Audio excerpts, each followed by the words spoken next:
morning. Good morning, Year 6, and welcome to Monday's maths lesson. Well, as you can see, Harton Common has been invaded by snowmen, so I thought I would change the focus of the maths lesson today, and we're going to be looking at snowflakes. I do hope you had a brilliant time in the snow yesterday. It was just the sort of change we needed. Now, before we get on to looking at our snowflakes, let's have a very quick warm-up quiz just to see what you remember about angles. So, question 1. Which one of these 3 angles is the acute angle? Let's call them A, B and C. So it is this one. So an acute angle is any angle less than 90 degrees. Which angle, A, B or C, is the obtuse angle? And it would be this one. An obtuse angle is any angle between 90 degrees and 180 degrees.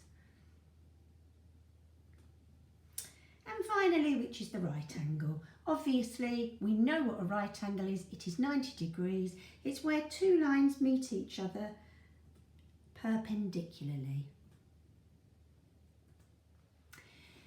Okay, here we have a quadrilateral. Which corner of the shape is obtuse? Which internal angle is obtuse? A, B, C or D? So we're looking for an angle that's more than 90, less than 180. It would be B. Which angles are acute? Which 2 angles are less than 90 degrees? And that would be C and D.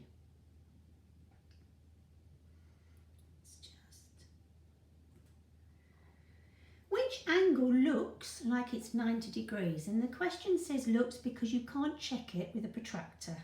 And of course it's the one that's remaining, which would be A. Which angle looks like it's greater than 90 degrees? So we're looking for an obtuse angle, and that would be B. So my last question to you is, how would you define a reflex angle? Can you write that down on your pen and paper? So a reflex angle would be any angle greater than 180 degrees but less than a full turn, which is 360. Now here we have natural snowflakes which have been magnified many thousands of times. And as you can see, whilst snowflakes are never perfectly symmetrical, they are roughly symmetrical, and every snowflake has 6 points. 1, 2, 3, 4, 5, 6. So they have an order of symmetry of 6. They're symmetrical 6 times. We could fold the snowflake in between the points, or we could fold the snowflake along the points. Now, imagine this is a perfect snowflake and it has 6 points. So I know the angle between those 2 points will be 60 degrees. And because I know it's symmetrical, this angle must be 60 degrees. And this angle must be 60 degrees. And this angle must be 60 degrees. This angle must be 60 degrees. And this angle must be 60 degrees. And from that I can deduce that the number of degrees in a whole circle will be 6 times 60 degrees, which equals 360 degrees in a full circle.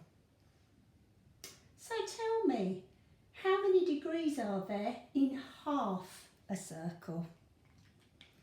Well, there would be 3 times 60 degrees, which equals 180 degrees, or just half of 360. Now, I want you to imagine imagine that a mutant snowflake has fallen to the ground, and this is what it looks like. It's not symmetrical and it only has 4 points. And this angle here is 62 degrees. This angle here is 70 degrees. And this angle here is 43 degrees. How could you work out what the remaining angle is between these last 2 points? Well, you know that the angle in the whole snowflake around the centre is 360, and you know these 3 angles. So what you need to do is add them together. So 70, add 43, add 62.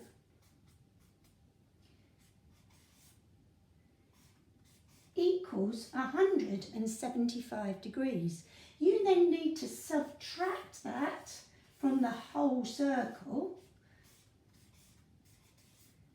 and you will find out that this remaining angle here is in fact 185 degrees. Can you tell me what sort of angle that is?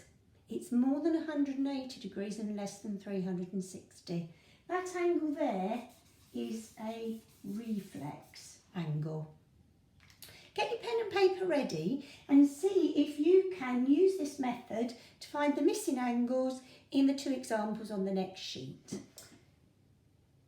Everybody try this one, and if you're up for a challenge, go on to that one. Add up the angles you've got, subtract them from 360, and then you'll find your missing angle. Stop the tape while you give this a go. So the missing angle in A is 160 degrees, and the missing angle in B is 177.8 degrees. Now imagine we have another mutant snowflake. This time you're only told that this angle is 35 degrees and you're asked to find this angle. How are you going to do that? Well, if you look closely, this angle here is a right angle. So straight away you know that that is 90. So what you can do here, you can add the 90 degrees to the 35 degrees, which will give you 125 degrees. If you then subtract that from the full circle, you will get an answer of 235 degrees, which is your reflex angle here. Get your pen and paper ready and have a go at working out the missing angles on the next page. Remember, you need to add this angle that you know with that angle and subtract it from 360. All have a go at this one. This one's a bit of a challenge. And the missing angle here, the reflex angle here, is 224 degrees, and the reflex angle here that's missing is 227.9 degrees. What if this mutant snowflake arrived on the ground and all 3 angles are the same, but I need to work out what that angle is? I know the full circle is 360 degrees. I just need to divide it by the number of angles, which is 3 degrees. 360 divided by 3, I'm going to use my times tables. 36 divided by 3 is 12. This is 10 times bigger. So each of these angles is 120 degrees. Get your pen and paper ready and use your division facts to find the missing equal angles in the next mutant snowflakes. Remember, you've got to divide the total snowflake, 360, by these numbers. So, a snowflake that had 9 equal angles would be 360 divided by 9, which each angle would be 40 degrees. A snowflake that had 12 points and 12 equal angles, 360 divided by 12, would be 30 degrees. A snowflake that had 5 5 points and 5 equal angles would be 360 divided by 5, which is 72 degrees. And a snowflake that had 18 points and 18 equal angles would be 360 divided by 18, which would be 20 degrees between each point. Now, if you head over to Google Classroom, there are some worksheets to choose from to practice your skills today, and you just need to remember that there are 360 degrees in a complete turn of the whole way round a snowflake. Good luck!